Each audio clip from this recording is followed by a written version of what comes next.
Pag kasi, ay actually pwede naman kitang bigyan ng paper target. Pa-Xerox mo na lang. Or pwede ka mag-Google, mag-print ka lang. Ano ganyan yung target ni Sean, ganyan? Kaso baril yung hawak, ano? Pa-Xerox mo lang. Para, then, ayan, yung mismong box na yan, parang yan, Sukat siya. nagko-collect siya ng mga babies, ganun. Pero although minsan merong tumatalsik, pero very minimal lang naman. Ang hirap kasi madam nung naglakad ka, natatapakan mo, masakit. Mag-iinit ang ulo ni madam eh, no? By the way, sir, Darwin po. Sir Darwin, hello? Pangalan niya? King. King. Gusto ko mga 6 months or 1 year from now. Magaling ka na. Madam, hello po sa inyo. Thank you. Hello po. Nice meeting you, man. Baka may gusto ka i-shout out. Yung mga kamaritesan natin sa area. Anak namin. Na puro boys. Yun. Okay, sir. 0.20 grams na bala. Alam mo naman ang paggamit nito, no? So, kung walang hangin sa paligid, tapos ang target mo is 3 to 5 meters, okay na to. Pero kung ang mahangin sa paligid, gamit ka nito. Okay? 0.25 grams. Mas stable po ito kasi mas mabigat kung may hangin. Ang problema naman dito kung wala namang hangin, okay lang naman na gumamit ka nito. No? Yun nga lang, mas fatal ang damage ng 0.25 compare mo sa 0.20. Kasi mas mabigat. Okay?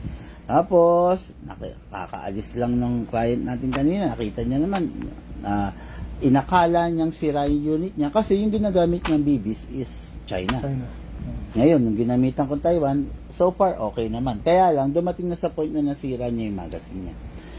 So, before anything else, sir, yung unit natin is lifetime warranty po. Okay, halimbawa po, King, no? King, halimbawa nasira, halimbawa, umipit or may napansin kang kakaiba, stop muna para wag lumala. Tapos, wag niyo nang bubuksan. Kami na lang ang magbukas, no? Yung kanina, actually, may nakita akong medyo tampered na yung tornilyo niya. Pero, nagbibigay naman ako ng exemption. Maybe dahil taga Bacolod siya, ang layo niya, medyo inattempt niya na buksan. Kasi ang layo eh. Nung hindi niya siguro napagtanto na kakayanin niya, dinala na lang sa akin. No? So, okay, start tayo.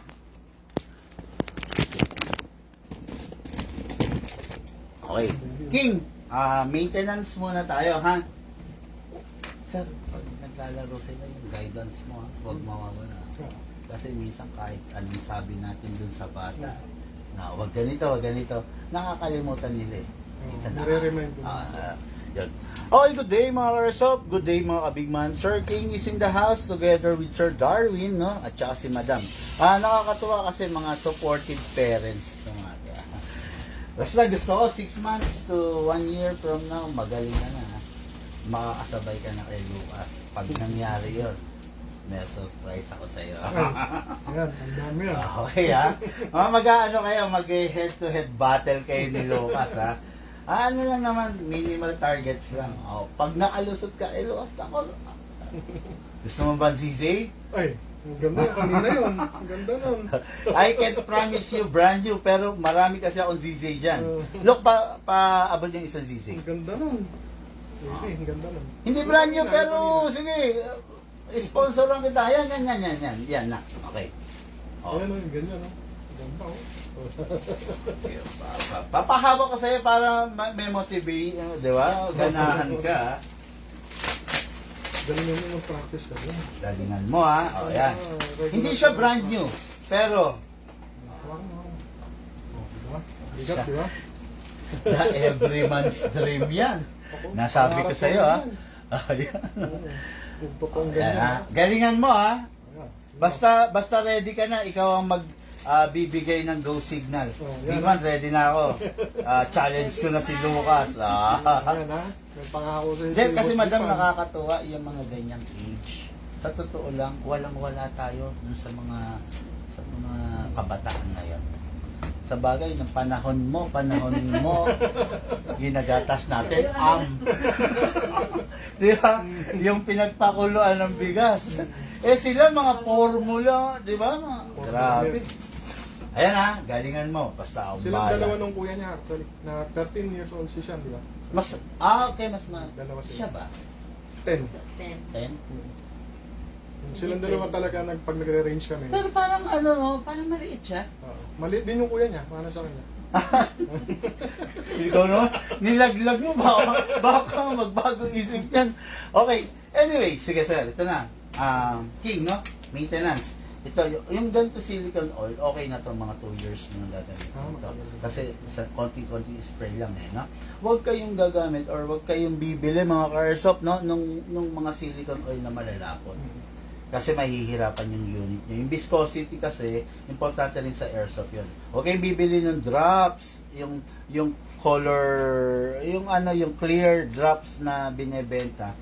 Hindi nyo mapapapasok yung mga drops na silicone oil dun sa kaloob-looban. Pero ito, mas okay. Okay, so number 1, bago natin ikasa para hindi maubos yung ibabaw. Normal kasi kay Glock na kumakayod yung ibabaw. Eventually, numinipis to. Kaya mga karso po, numinipis. No? Kaya kailangan nilalagyan ng oil sa ibabaw. Number 1, spray. Yan. Konti lang naman. Light lang yung kamay. No? Okay, then kasa. Ilak manually. Okay, then sprayan po natin ito. King, itong nozzle. Ang tawag dito nozzle, itong black. Hindi sa loob, sa ibabaw lang, King. Ha? Ganito. Yun lang, ha? Tapos, kung nasanay na hinahatak to pababa, wag nang gagawin yan. Pull back. Automatic bababa yan, King. Tingnan mo. Diba? Pull back, ha? Wag hahatakin pababang ganun to kasi alam ko, yung iba kasi nasanay na ganun. Ang problema, nauupod to. Pag naupod, i-advance natin, i-grind natin. So, pangit na yun. Okay, so, magazine. This will serve as your tank. Kaya, iwasang malaglag. Possible, magkaroon ng leak pag nalaglag. Pero, kung just in case na nagkaroon ng leak, tawag ka kayo sa amin para maibigay, makapag-video call tayo, kung available ako, video call tayo, or mag-send ako ng video kung paano yung pagdi-DIY repair. Or, Marilaw, medyo malayo rin. Or, basta tawagan nyo na lang ako. Tapos, by the way, no, lifetime warranty tayo din. Every 3 months, pwede nyo dalhin yung unit dito. Libre lang po yung preventive maintenance services. So, lilinisan, itutuning natin ulit yung unit. Okay? So, press the valve,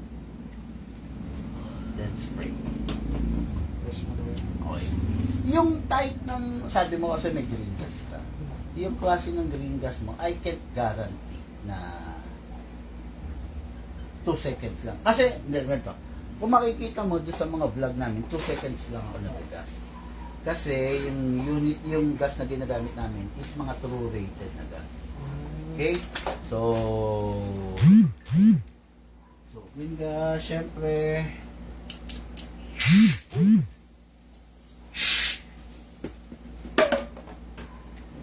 sira na naman yung nozzle ng gas. Ayun. 1, 2 seconds only. Hindi, itong unit na to, kasi anong brand yun sa'yo? Yung green gas mo? Pop Dyno? Oh, yun. Pop Dyno. Okay. Since Pop Dyno yung gamit mo, siguro mga 3 to 5 seconds. Pero pag mga ganito yung gas mo or yung mighty yung ginagamit namin, 2 seconds lang. Okay? So, nilagyan ko 2 seconds, yung 2 seconds na nilagay ko, malamang sa malamang good for 40, 50, or 60 rounds. Okay? Tapos, isang ayaw ng airsoft yung malamig. Kung napapansin nyo, mabilis lumamig yung magazine, humihina siya, lumalakas yung consumption niya. Kaya ayaw niya sa malamig. Kung maglalaro, outdoor, under the heat of the sun, sa garahe, okay yon, ha? Pero pag malamig, mabilis siyang lumamig, humihina siya. Okay? So, hatakin ito pababa. Okay? Pull down.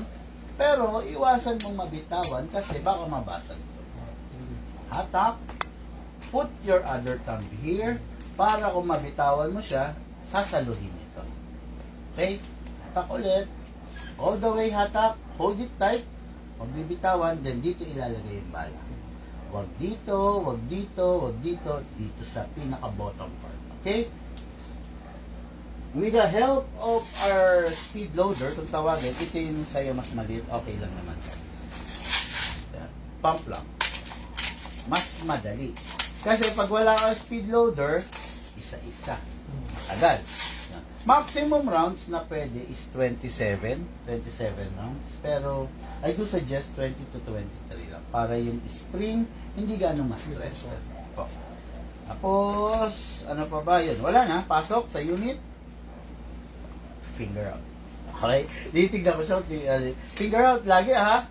Okay, pasok. Kasa. Hatak. Bitaw. Okay? Huwag hatak, tapos balik. Huwag ganito ha. Huwag ganito.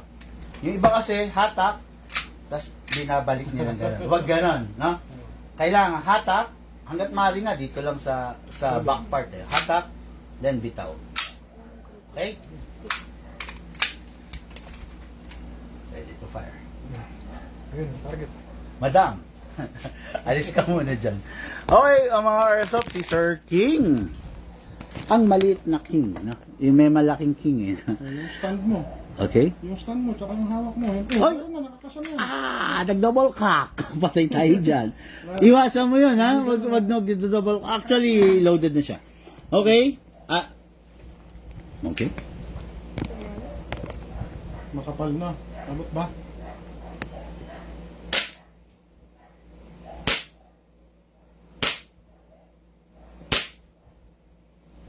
Not bad. Mas magiging stable yan, King. Sandali. Stretch mo yung arm mo. Oh, stretch ang- Yan! Very good. Ayun, di ba? Gitna. Oh. Oh. Oh.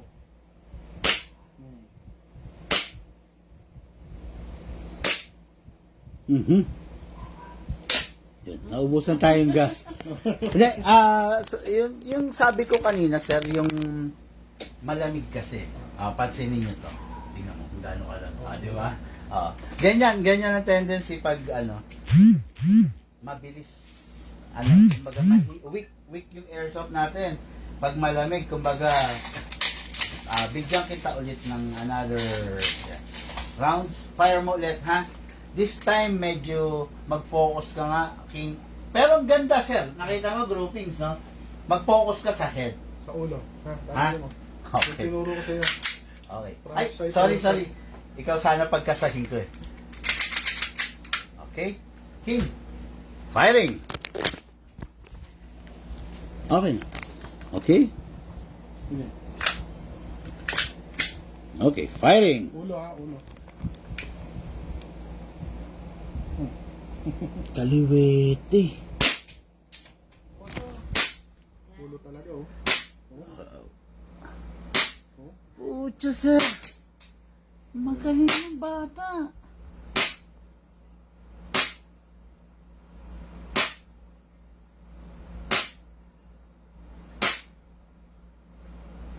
Wasak ng ulo. Oh! Grabe! Magaling si King! Tumatama yan kahit sa totoo. Tutumba rin.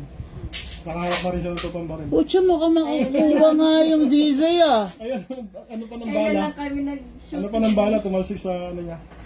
Yung yung Mukhang magkakasisay ka. Sige, hindi, King. Dali lang. Okay, tuloy- Ubusin mo na, King. ubusin bala. Doon nga sa ano, King, doon sa knife, doon sa, ayan, yan. sa kutsilyo niyang nawa.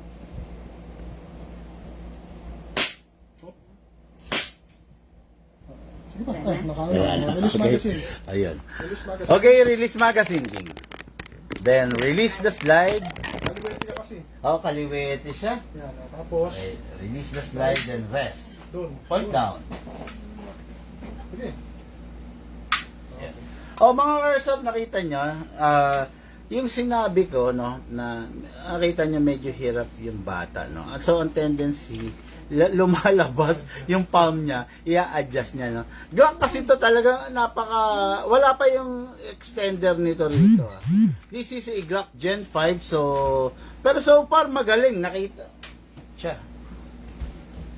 Bihira yung ganyan dito, sa totoo lang, no. Pero, may igagaling pa.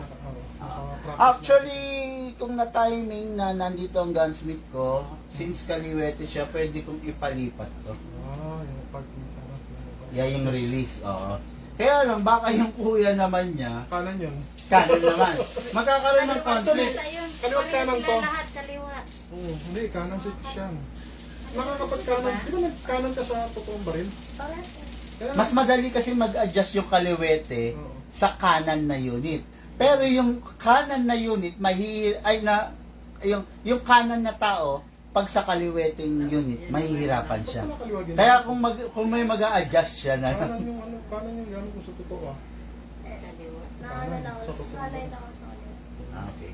Anyway, yan. Okay, so may tirang gasto, hindi mo na kailangan pasinawin, no? Pero kung, ano ba, katulad niya, magpapasukan na, wag na lang itabi na na loaded ng bala at saka ng gas. Pasinawin na lang. Okay? For now, hindi ko na papasinawin. I'll show you an example ng papasinawin. Yung unit niya, hindi ko na papasinawin. Marami pang gas yan. To press lang. Okay? So, ito, marami kasi ito. Nanghihinayang ako. Pag pinasingaw natin sa akin, magagamit pa ito. Okay? Yes. Apo. Sigurado, gagamitin din yan mamaya eh. Oo nga. Hindi na naman makakalimutan. Then, this is the reloader. Okay? Buksan. Buhos ng bala. Dito yan, ano, no? 120 rounds ang capacity nito, kaya hindi mo na kailangan laging dalhin to. Yan. Okay, then, pag gagamitin, pump lang. Pag hindi gagamitin, para hindi mabali ito, lock. Okay? Pag gagamitin, unlock. Lock na. Okay. So, yun, then silicone, alam niyo na po ang paggamit. Okay guys, yun lang. Maraming salamat, Tatay Darwin, Sir Darwin, at maraming salamat, King, at syempre kay Madam. Hello, Madam. Okay. Yan to. Guys, thank you and have a blessed day. Lahat po tayo nagmula sa iba't ibang larangan, pinagbuklod, pinag-isa, ng iisang libangan. Yun po ang paglalaro ng airsoft, hatid po sa inyo ng inyong lingkod, Pigman.